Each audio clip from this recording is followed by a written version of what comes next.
Mutsuhiro Watanabe, a Japanese war criminal also known as the Bird. This is suggested by the final message in the video, which translates from Japanese as "Fear of the one and only one Watanabe, the Bird." Classified as a cognito hazard, which means just seeing the boiled one's face is enough to screw you over, and if you fall asleep after that, congratulations, you've just enrolled in a one-way trip to pseudocoma. You'll be fully awake, totally paralyzed, and stuck in a looping dream where he's the only thing that talks. In other words, you'll get sleep paralysis. And if you're into some weird type of stuff and say, "Hear me out," well, just wait till you see the oiled one at your bedside and yap this. On the manifestation of my being in the future, you will be asleep in bed. I will be there and watch over you. So, want to survive, don't look at his face. If you have already done it, don't sleep and don't even take a nap. Using earplugs helps. Reading Bible verses might help to summon Archangel Michael. But really, your best bet is denial and a gallon of caffeine. Because the bored one doesn't chase, he waits, simmering in the folds of your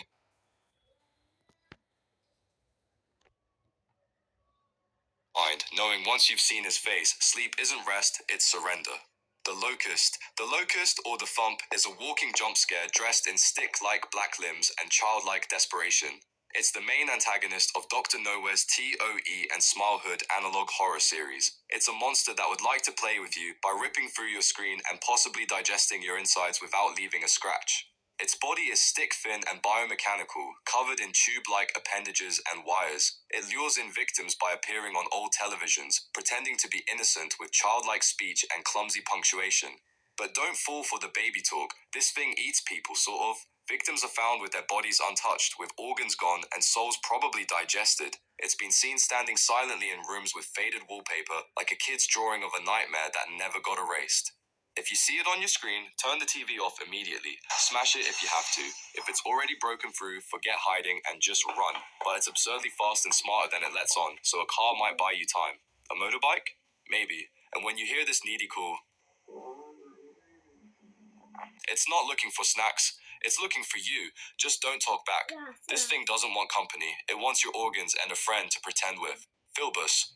A monster with chair-like legs, Philbus is a walking paradox of furniture, faith, and fashion. With a jet-black torso, beige skin, and a charming little top hat, Philbus looks like someone mashed up smiling friends Alan with a broken theatre prop and decided it was a deity. And depending on who you ask, they might be right.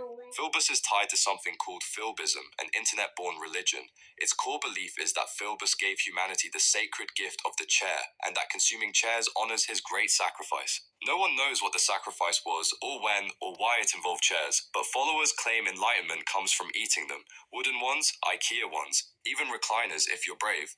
The unsettling part, media that mentions Philbus or Philbism becomes infected. It turns into subtle propaganda. From articles, videos, and even this script, people exposed to it start referencing chairs, praising Philbus, and obsessively talking about chair anatomy while totally denying anything weird is happening. So if you're still watching and you haven't microwaved a dining chair yet, congratulations, you might still be safe. But if you're feeling the urge to just take a nibble, then I have bad news for you. You're going to look like a soft-shell turtle with stool-like legs. Guilt. An entity that looks like someone soaked a corpse in bleach and left it to dry, guilt is as haunting as it is quiet. It first appeared in The Boy in the Bath. From the moment it emerges beside the bathtub, it's clear that this isn't just a monster. It's a memory that got too heavy to drown. Guilt, also referred to as the boy, is presumed to be the physical or psychological manifestation of a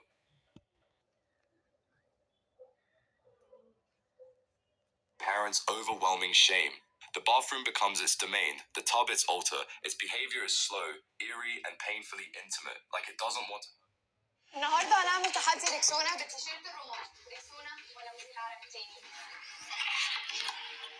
It's tall and unnervingly lanky, with a flattened, sliced head and a deteriorated neck sprouting roots or mold from its throat. It stares without blinking. It speaks in a voice you wish you could forget. Why did you leave me here? I never existed to you. The crib in the room, the toys on the floor, and the silence around the tub suggest one thing, that this creature was a child who was left alone, or feared to be. Whether guilt is real or imagined depends on who's watching and what they've done or didn't do. When you encounter guilt, it's easy to survive. You simply must not have any guilt. So, don't repress, don't forget, and definitely don't pretend nothing happened. Still feeling emotionally stable? Don't worry. Guilt's great at fixing that. Free therapy, no copay, just a bit of mold, a tub, and a crippling sense of failure. Cone Zone. Cone zones are tall, sorrowful-looking entities with bodies like collapsed shadows and heads shaped like a cone. Their pale faces are frozen in a permanent sad expression, with long thin limbs and muscle tissue so frail it looks like they've been skipping leg day since the dawn of time. They rarely move, and honestly, they don't need to, because you'll come to them. These entities show up during something called the 0.001% phenomenon, a rare and poorly understood event reported by patients in psychiatric wards. They appear friendly, inviting, even comforting. You might feel like talking to them, but don't, because that's how they get in. Cone zones don't attack. They erode and talk softly, almost lovingly, while gently nudging your mind off the edge. Victims report a slow, irreversible descent into madness after extended exposure. Some even claim the cone zones help them understand everything. Spoiler, they did not. If you see one, don't make eye contact, don't engage, perform reality checks, touch something real, say, I am here, I am safe, and mean it. Think of cone zones like your sad boy ex trying to reach you, convincing you that he's changed with his soft words, that after some time will kill you not softly. Ankläger. The star of the Dr. Nowhere monsters, Anklägers are beaming nightmares dressed for Judgment Day. These humanoid beings wear flowing black robes, but it's their heads that do all the talking. A giant luminous starburst with a center. They're the entities who watched too much Judge Judy and decided to become one. Anklägers show up when you've done something really bad, like something even you don't want to admit.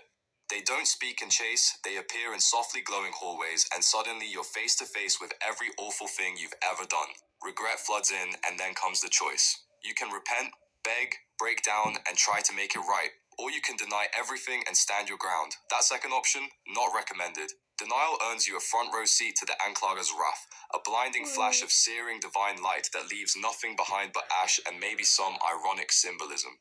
Want to survive an Ankläger? Don't be a garbage person. Do some self-reflect, make a journal, and maybe don't commit soul-crushing sins, or keep doing you and hope you never see that glowing star in the hallway.